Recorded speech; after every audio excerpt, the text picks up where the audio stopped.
I think one of the strongest prayers you could ever pray is for a passionate love for Christ and a passionate love for His Word. And from there, I am telling you what, things, I don't care where you're at in your Christian walk, things just unfold because Christ hears those prayers. Those prayers are phenomenal. They will change the entire world around you. And they will change you, and that's where the world starts to change, is with you. And that's where your home starts to change, is with you. And the change comes through Christ.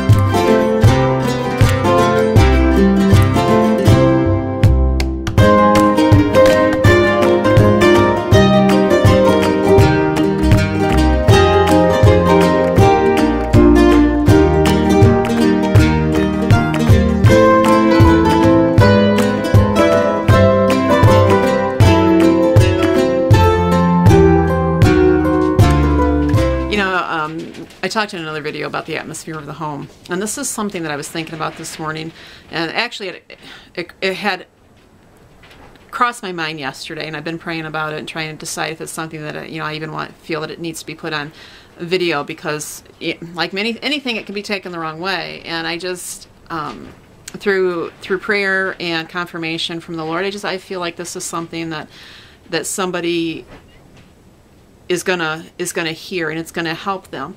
But I'm focusing here for a moment on us as women, as us on mothers, as us on a big factor in what goes on in our home for atmosphere.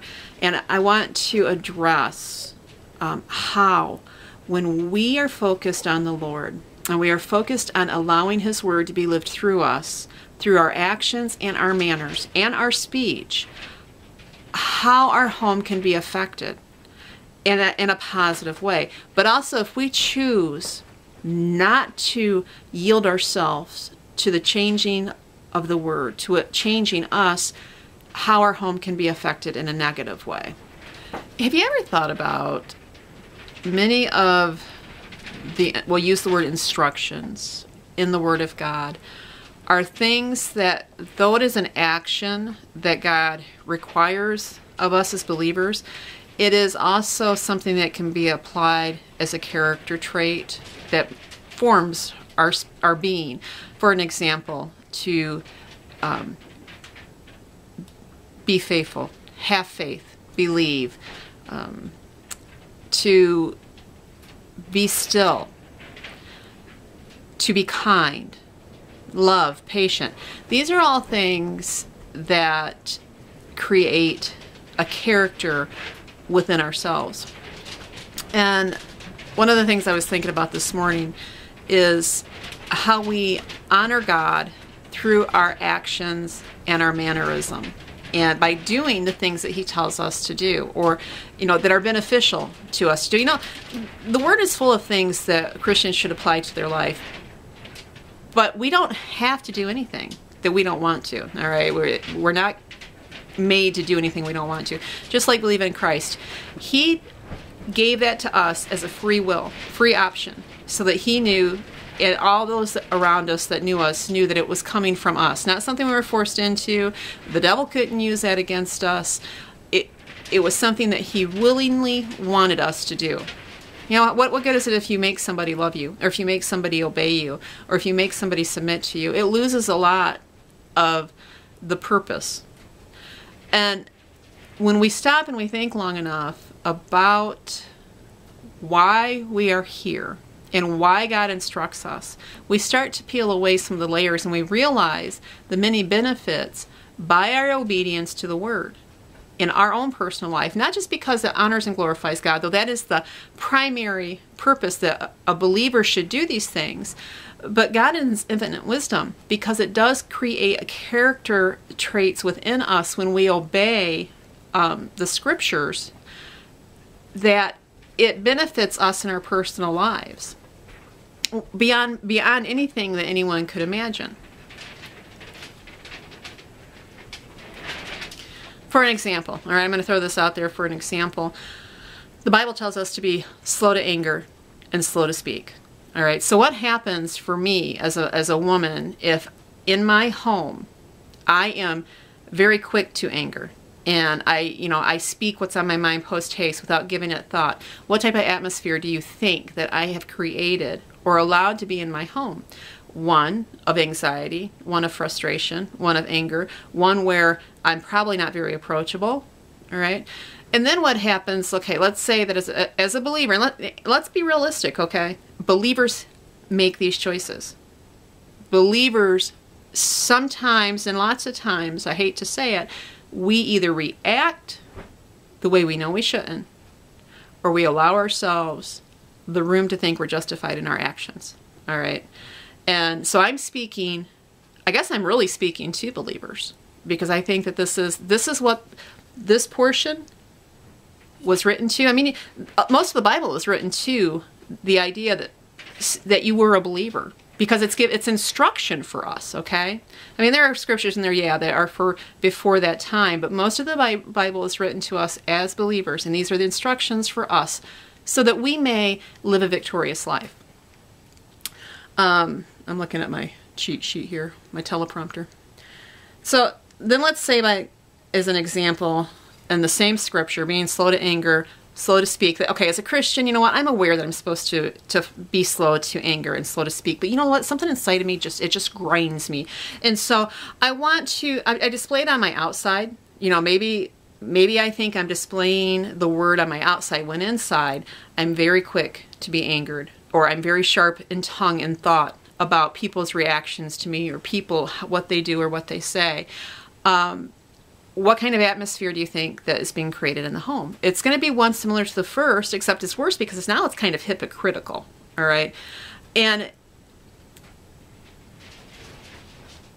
being calm on the outside, if you're full of rage or full of anger and full of frustration on the inside, if you're not letting the word penetrate you all the way through, it is still going to be a very tense home life, a very tense environment.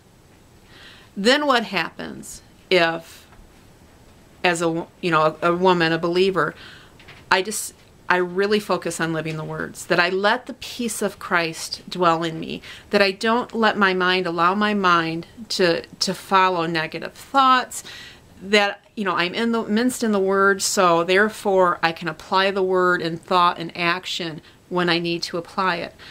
When it's on the outside of me and it's on the inside of me, my home is going to be full of peace, regardless of what anybody else is doing, okay? I could have other people in my home that might create an anxiety type situation. And, I'm not saying we're turning a blind eye and we're tuning things out. We're saying that instead of reacting where the world says it's okay to react in a confrontational way, or a non-peaceful way, or a way to create anxiety, when we react in the form that Christ would have us react, because we feel his peace inside, our home then starts to flow in peace. And the people around us, they stop and they look at you and they see your reactions. They cannot help but to notice, and they cannot help but to eventually let some of that peace pour out into them. It's a contagious moment in time when we let the peace of Christ flow through us. And when we live our life by demonstrating the word, all right, and the most important thing again is that by demonstrating the word, we are honoring him and we are glorifying him in action, but we are reaping the benefits. You'll have a sound heart, a sound mind, a sound spirit. You will feel peace at the most inopportune times when other people would be stressed out and full of worry and woe. Christ does that when we have our mind's eye focused upon him. I think far too often in the Christian community, we fall into a very worldly mentality, and we look at the world, and the world's trying to justify all of their reactions and all of their actions and not take any responsibility. And I think that we sometimes allow that type of mentality to come into our own lives and our own personalities. And by doing that, we're missing out on the blessings that God would have for us. By doing that, by trying to justify our actions, we are missing out on what the Lord wants from us. We're not getting the full benefit of being His children.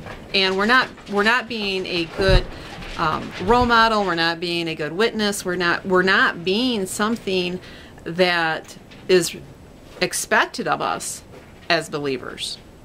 And then therefore there's another blessing you miss out on. I mean, you're not going to change anyone. There's the thing, is we spend too much time, the world is trying to change everybody instead of trying to change itself. And if we just realize that that's what this is about, we're to come to Christ, we're to accept His salvation, we're to allow the Word to change us. We are to allow the Word to change us. And because we change, those that encounter us, those that are exposed to us, they can't help but to feel the presence of God, and the presence of God always brings about change. That is an inevitability. It cannot be altered. You know, if we're spending so much time excusing our own behavior, and if we're spending so much time looking at other people's thoughts, we are entertaining the wrong spirit in our home, and we're creating an atmosphere that is not conducive to raising a healthy family and strong ties and a healthy relationship with God. Those are things that we need to think about. You know, when we are looking at maybe, okay, I'm going to go to a worldly perspective here for a minute, okay? Maybe life has thrown some kinks your way, and maybe some of the treatments you get or some of the reactions you get are unfair and unfounded. And so the defense on the worldly perspective is to go ahead and repay that. You know, repay it with a harsh tone, repay it with a offensive mannerism, maybe a harsh word. But if you're entertaining that spirit, if you are in that perspective, then as a Christian, and as a Christian who is, there's always more to learn, don't get me wrong, but who feels that I have a good grasp of the Word, you are entertaining the wrong spirit. We need to quit looking at how to change other people and look at changing ourselves. And we need to do that willingly. I mean, how many times okay, let's just say, because we've all done it at some point in time. Maybe there's something that needs to be done, and you've directed a person or two in the household, nobody does it, and finally you just do it. Well, you do it because it needs to be done, but you're doing it with the wrong spirit. And you do it partially because you just want to say, see, I did it. And you're doing it partially because, nobody else is going to. Okay, maybe through the world's perspective, that's an okay attitude, but through a Christ-centered perspective, you're robbing yourself, all right? You are robbing yourself from peace in your person, from peace in your family, and from a closeness that only comes through submission. And that's not just with Christ, but that's by submitting to Christ, that closeness comes through your family. I cannot emphasize enough the importance of having Christ at the center of the home. I have watched homes be destroyed. I grew up in a time that the home was being torn apart, and I've seen it year after year where they try to strip Christ more and more away from the basics of a foundation that is healthy for a family, and it has been destructive. And Christ has got to be the center, but you cannot expect the ones around you to make Him that center. You have got to be that center. And when you do it because you know that not only is it right, but you want to, you change. And it doesn't matter what anyone else does around you. Now, I know it's easier said than done, okay? Because it is hard to change or to not respond maybe the way that you've always responded. But when we turn to the Word, we know that the hard things actually become easy because we find our peace and our strength there. You know, I remember when I was first converted all those years ago, Ron and I both, it was like, what could we do for Christ? What could we give up? You want to take the TV away? Go for it. You know, we've known that thing was nothing but a demon. You want us to do this? Fine, not a problem. Show us in the Word. Okay. You know, over time though, people typically kind of revert backwards. we maybe give up on some convictions. Maybe we lower the bar a little bit, and the convictions don't mean quite so much. But I'm telling you, it doesn't matter how long you've been serving the Lord, short, long, whatever. When you grab a hold of the Word again, and you cling on to that, and you pray, you know, I think one of the strongest prayers you could ever pray is for a passionate love for Christ and a passionate love for His Word. And from there, I am telling you what, things, I don't care where you're at in a Christian walk, things just unfold because Christ hears those prayers. Those prayers are phenomenal. They will change the entire world around you.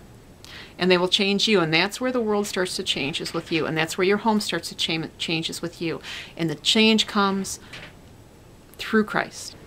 You know, if you're at a stage in your life where you just don't have the desire, you know you should be living for Him, and it's just, and maybe you did in the past, but it's just not there right now, just pray for a want to. You know, I've said it before, we had a pastor who used to say, if you don't have a want to, pray for one. And it's like praying for that passionate love. That turns into the passionate love. Because when we start to break down the walls and we say, okay, you know what, I know I should have this, and I don't. Lord, please, you know, can you give me that? Give me that passionate love. At first it might be a little stale. It's like saying, oh, I wish my dishes were done. You know, the reality is your dishes could be done real easy if you got up and did them. God's not going to get up and do your dishes. God will meet you there with your passionate love, though. If you really earnestly are seeking and want that, He will come to you. But we have to put forth the effort. You know, saying a prayer, Lord, you know, that I would love your Word again, or that I would turn towards you one time and expecting it to all change, it's not going to happen. If it's not in you to want it, okay? If it's in you to want it, and you pray that prayer every morning and say, God, you know what, it's not there yet, but I'm not leaving. I'm not going to quit this until I feel it, until I know you're there, until I know you hear me. Before you know it, you've got a passionate love going. It's like pushing on that rock. We talked about pushing on that rock before. Yeah. Sometimes things are so gradual. It's our commitment to Him, and it's our commitment to our relationship with Him. And once you just decide you're going to do it, you just do it. And you work on the commitment. If the feeling's not there, you work through the commitment. And before you know it, those feelings are there. So anyways, that was it for today. I just really labored on whether to do this one or not, but it's out there, and I pray it gets to who it needs to. As always, God bless, and we will talk soon.